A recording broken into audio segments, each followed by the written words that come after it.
Bismillahirrahmanirrahim. Kitab Mahiyatul Tasawuf wa Simatu Ahlihi. Kitab Mahiyatul Tasawuf wa Simatu Ahlihi, karangan Al-Allamah Al-Habib Umar bin Muhammad bin Salim Al-Hafiz.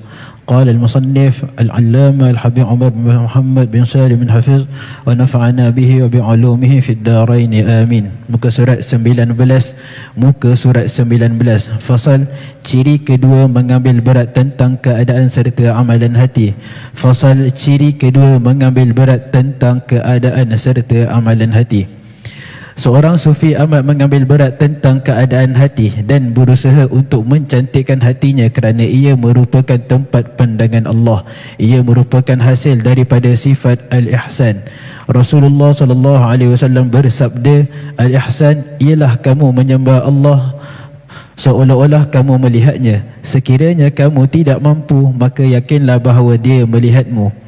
Dengan sifat al-ihsan, seseorang akan mendapat al-ma'rifah yang khusus. Rasulullah SAW bersabda, sungguh Allah tidak melihat rupa parasmu atau hartamu, tetapi dia melihat hatimu dan amalanmu.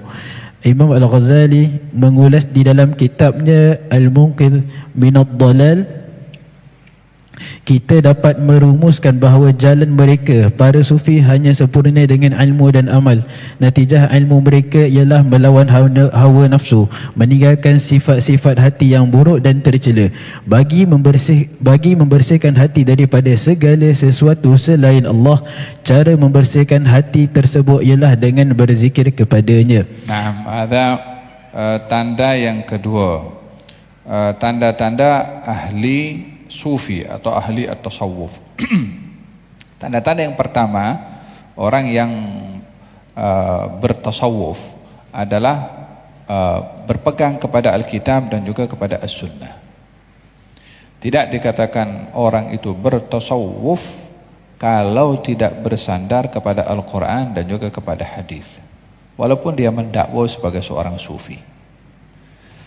Daripada awal lagi saya jelaskan, sufi bukan dakwahan seseorang untuk melabelkan dirinya sebagai sufi, tapi sufi itu madrasah, sufi itu metode, sufi itu ajaran, sufi itu sekolah yang sudah ada sistemnya, sudah ada di situ. Dia bukan nama untuk dilabelkan kepada siapa-siapa, tidak.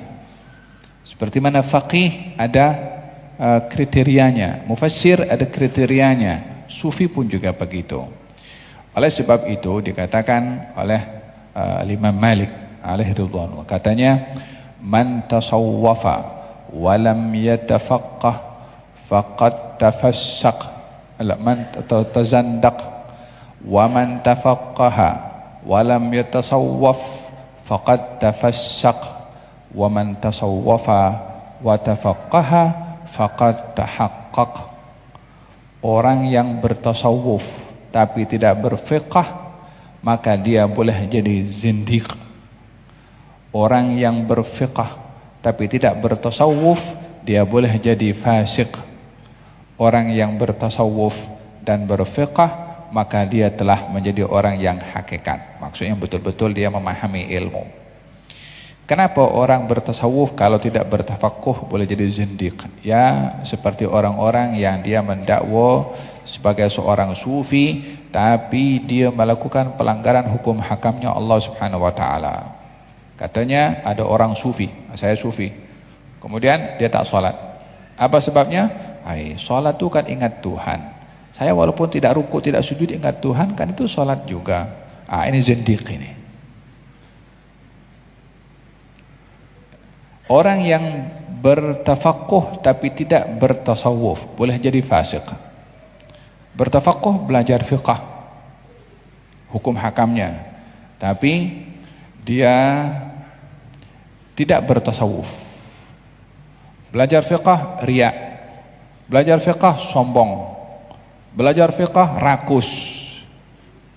Orang yang sombong, rakus semua orang-orang yang fasik. Maka dia fiqh tapi tak bertasawuf, maka boleh jadi fasik. Tapi yang belajar fiqh, belajar tasawuf, dia betul-betul mendapatkan ilmu yang sebenar. Faham dong? Oleh kata itu Syekh Abdul Qadir Jailani yang mengatakan tir Terbanglah kamu menuju kepada Allah dengan ilmu tasawuf ini dengan menggunakan dua sayap, Al-Quran dan juga sunnah. Siapa yang berbicara? Imam kepada seorang ahli tasawuf, Syekh Abdul Qadir Al-Jailani. Abu Yazid Al-Bustami mengatakan, kalau kamu tengok orang jalan di atas air tak tenggelam, di atas udara tak jatuh, jangan percaya dulu. Tengok perbuatannya sesuai dengan Quran dan sunnah atau tidak.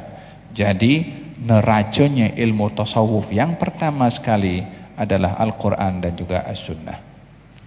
Jangan percaya kalau orang tasawuf ini merepek je. Orang tasawuf ini tak betul nih. Kalau anda melihat ilmu tasawuf daripada orang-orang yang merepek, itulah pemahaman anda terhadap tasawuf. Karena kesilapan ada kepada anda sendiri mengukur tasawuf daripada perbuatan orang-orang yang merepek.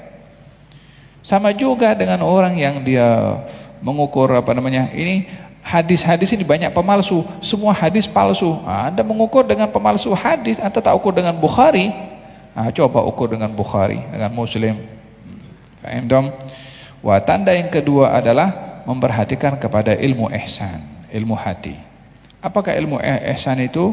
Adalah ilmu untuk mengetahui sakit-sakitnya hati supaya dia boleh membersihkan diri pada sakit itu, dan sifat-sifat baiknya hati untuk dia boleh menghiasi untuk menghiasi hatinya dengan sifat-sifat tersebut.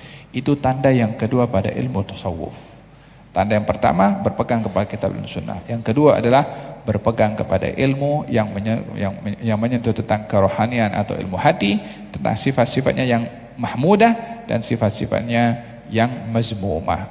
Dia tahu sifat mahmudah untuk menghiasi, dia tahu sifat mazmumah untuk dia menghindarinya. Itulah beberapa hadis yang disebutkan di sini. Allah tidak tengok kepada rupa, tapi Allah tengok kepada hati kamu. Faham dong? Kita akan bahaskan lebih terperinci pada pertemuan yang akan datang, insya-Allah. Wallahu taala a'lam bissawab.